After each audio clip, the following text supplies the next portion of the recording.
तो फ्रेंड्स, तो कैसे हैं आप सब। मैं आपका स्वागत करता हूं अपने YouTube चैनल इंदौर की पाठशाला पर। जी हां, आपका अपना YouTube चैनल। और हम लेकर आए हैं आज BCom फाइनल ईयर वाले स्टूडेंट के लिए इंटरनेशनल मार्केटिंग के unit wise important question for English medium students. Hindi medium के लिए ऑलरेडी अपलोडेड है, उसकी लिंक मैं डिस्क्रिप्शन बॉक्स में डाल दूंगा, आप चाहें तो वहाँ से वो देख सकते हैं। और ये बहुत इंपॉर्टेंट क्वेश्चंस हैं आप सभी के लिए।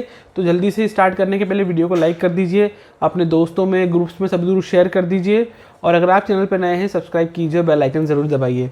तो आइए जल्दी से हम स्टार्ट करते हैं यूनिट वाइज इंपॉर्टेंट क्वेश्चंस जो आपके पेपर में बहुत इंपॉर्टेंट हैं आपको।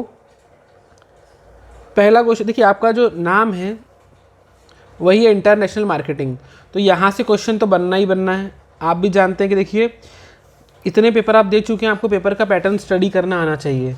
तो मैं आपको बता दूं कि आपको कैसे क्वेश्चन बन सकते हैं। यहाँ से आपको सिंपल क्वेश्चन आएगा कि इंटरनेशनल मार्केटिंग क्या होता है। देखिए आपको फर्स्ट क्वेश्चन और सेकंड क्वेश्चन, अगर आप ये दो क्वेश्चन कर लेते हैं तो आपका काम सारा खत्म हो जाता है।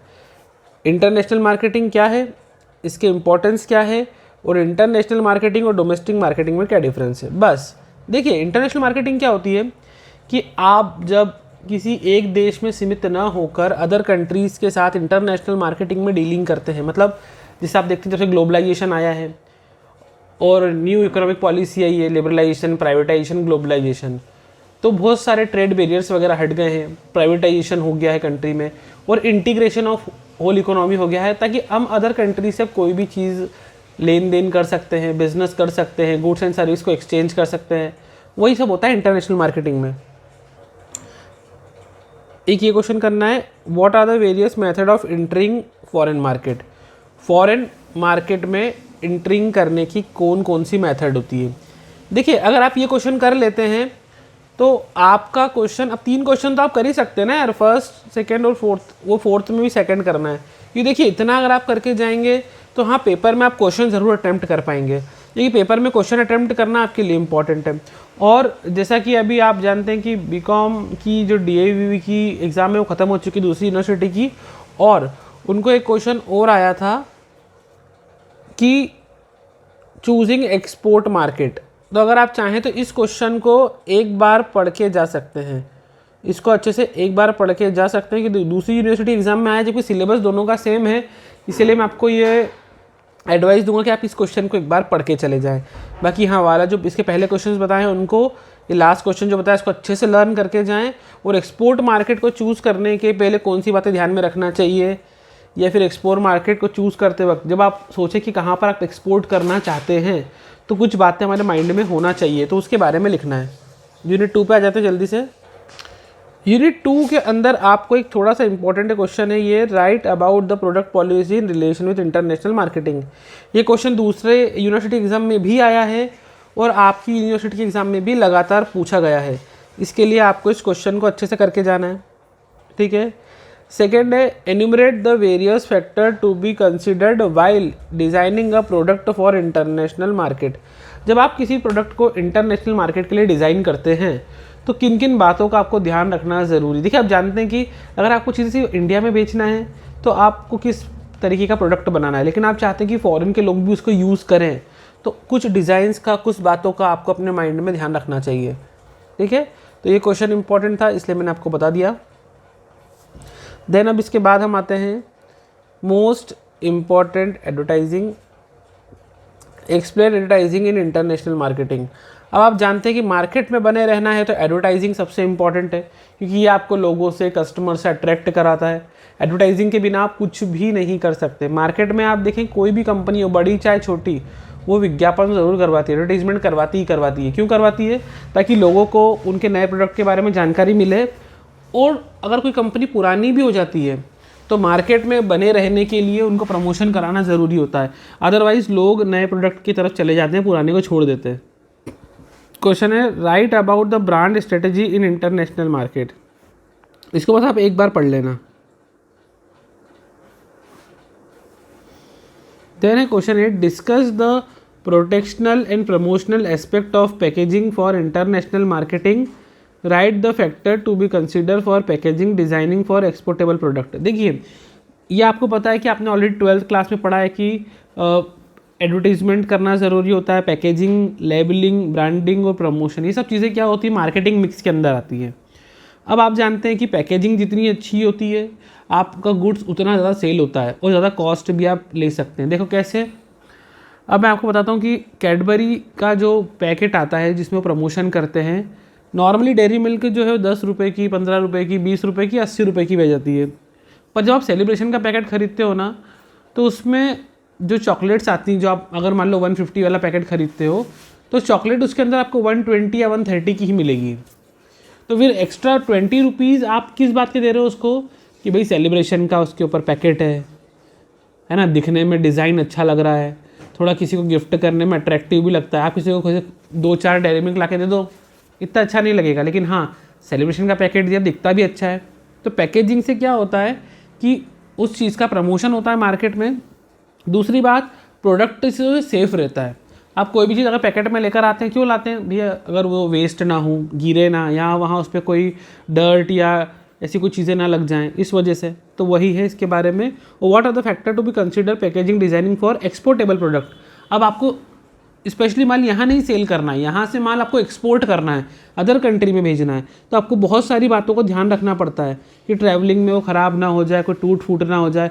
आप घर में कभी टीवी खरीदते हैं या कुछ चीज़ें खरीदते हैं इलेक्ट्रॉनिक आइटम्स, तो आप देखते हैं कि वो बिल्कुल केयरफुली रखते हैं, उसके आसपास थर्माकोल की शीट्स वगैरह लगाकर, फॉर्म लगाकर फिर आपके घर पर लाते हैं ताकि वो डैमेज ना हो, ये नुकसान उनका हो जाएगा।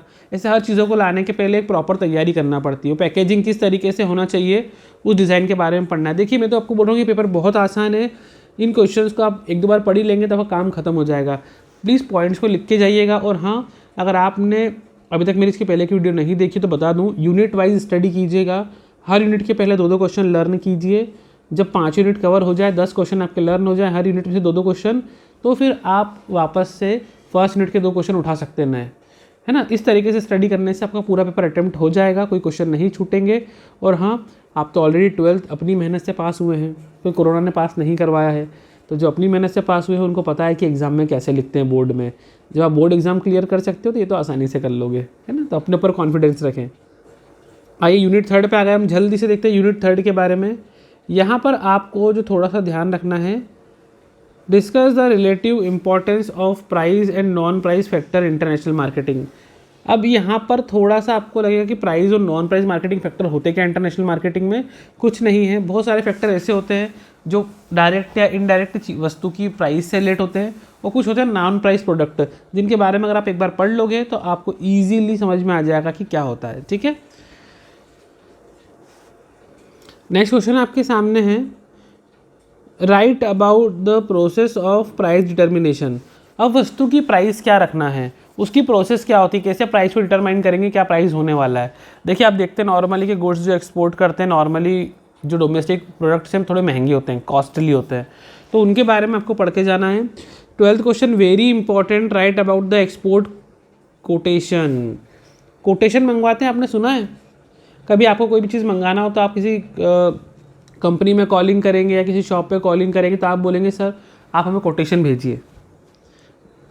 होता है कोटेशन, क्या चीज़ चाहिए, कितने की चीज़ चाहिए, क्या प्राइसिंग होने वाली है, क्या नहीं होने वाली है, उनका पूरा कोटेशन लेटर अपने पास आता है कि हम आपको ये चीज़ इतने में ऑफ़र करेंगे, ये चीज़ इतने में ऑफ़र करेंगे, हमारे पास ये चीज़ इतने प्राइस में मिल जाएगी, वो होता है कोटेशन। ठीक है। और last question, right about the types of payment term in foreign trade. Foreign trade में पेमेंट करने की कौन कौन सी टर्म और कंडीशन होती है, आप कैसे पेमेंट कर सकते हैं, एडवांस कितना करना है, चेक से करना है या ऑनलाइन ट्रांसफ़र करना है, या आप जो पेमेंट करेंगे उसमें कितना % आप पहले कितना % बाद में पेमेंट करेंगे। इसी बहुत सारी टर्म और कंडीशन होती है।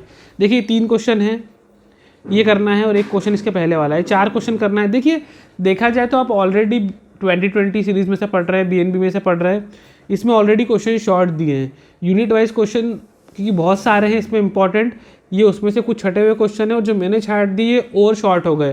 तो प्लीज़ इतने क्वेश्चन तो आप कर ही सकते हैं, एक यूनिट में से 4 क्वेश्चन तो याद करना बनता ही है ना। अब 5 क्वेश्चन है, 20 क्वेश्चन तो एग्जाम में याद करके ही जाओगे ना एटलीस्ट, क्योंकि इतने तो क्वेश्चन पेपर में आ जाते हैं। तो थोड़ी सी मेहनत करके जाएँ और ऐसा ना सोचे कि यार इतने सारे क्वेश्चन है, अरे हो जाएंगे, बहुत आसानी से बात है यार, एक यूनिट में से 4 क्वेश्चन तो कर ही सकते हो आसानी से। आ गए हम यूनिट 4 पे आपके सामने, और यूनिट 4 आपके लिए बहुत इम्पॉर्टेंट है। इसमें से क्वेश्चन ज़रूर आएंगे। What do you mean by channel of distribution, explain it's kinds of channel of distribution. देखिए आप कुछ चीज़ बनाते हैं तो डिस्ट्रीब्यूट करना आपका इंपॉर्टेंट काम होता है, तो डिस्ट्रीब्यूशन कैसे होगा, किस तरीके से होगा, उन बातों को ध्यान रखना आपके लिए बहुत ज़रूरी है। देन है what do you understand by international marketing logistic, what principal element would you take into the account for management. Management करने के लिए किन बातों को आप ध्यान में रखेंगे, इंटरनेशनल मार्केटिंग में लॉजिस्टिक प्रिंसिपल क्या होते हैं, उसके एलिमेंट्स के बारे में आपको बताना है। ठीक है। और क्वेश्चन है write about the foreign sales agent. देखिए जिस प्रकार से आप यहाँ पर डोमेस्टिक में एजेंट रखते हैं जो आपका माल सेल करेगा, वैसे फॉरेन में भी सेल्स एजेंट्स होते हैं जो आपका गुड्स को फॉरेन में सेल करने में आपकी हेल्प करते हैं, आपको गाइड करते हैं किस तरीके से सेल करवाना है। ये कमीशन बेस पे भी काम कर सकते हैं, सैलरी बेस पे भी काम कर सकते हैं, है ना। तो ये आपको इम्पॉर्टेंट क्वेश्चन है यूनिट नंबर 4 में से। लीजिए हम आ गए यूनिट नंबर 5 पे, जल्दी से इसे ख़त्म करते हैं क्योंकि ये एग्ज़ाम के लिए क्या है, आपके लिए थोड़ा सा इम्पॉर्टेंट हो जाता है। चैप्टर्स जो है वो आपने इंटरनेशनल मार्केटिंग जो आपका सिलेबस है उसके अकॉर्डिंग आपको यूनिट वाइज स्टडी करने से फ्यूचर में बहुत हेल्प मिलेगी। अगर आप में से कोई बंदा बिज़नेस में जाता है और उसकी इच्छा है कि मुझे फ्यूचर में अपने बिज़नेस को एक्सपांड करना है, तो फिर ये बहुत इंपॉर्टेंट है आपके लिए। तो सिर्फ इसलिए ना पढ़े कि एग्ज़ाम पास करना है, इसको इस तरीके से पढ़े कि आप एक बिजनेसमैन हैं और अगर आप उस चीज़ को अगर डील करना चाहते हैं, आपका खुद का बिजनेस है और फॉरेन लेवल पे ले जाना चाहते हैं, इंटरनेशनल मार्केट में ले जाना चाहते हैं, तो किस तरीके से काम करेंगे। अगर आप इस अप्रोच से पढ़ेंगे इस पेपर को तो पढ़ने में आपको इंटरेस्ट भी आएगा और आप आसानी से एग्ज़ाम में भी लिख पाओगे। Write about the main points of EXIM policy 2002-2007। ये क्वेश्चन ऑलरेडी पहले आ चुका है, आपको भी एग्ज़ाम में आ सकता है। ठीक है।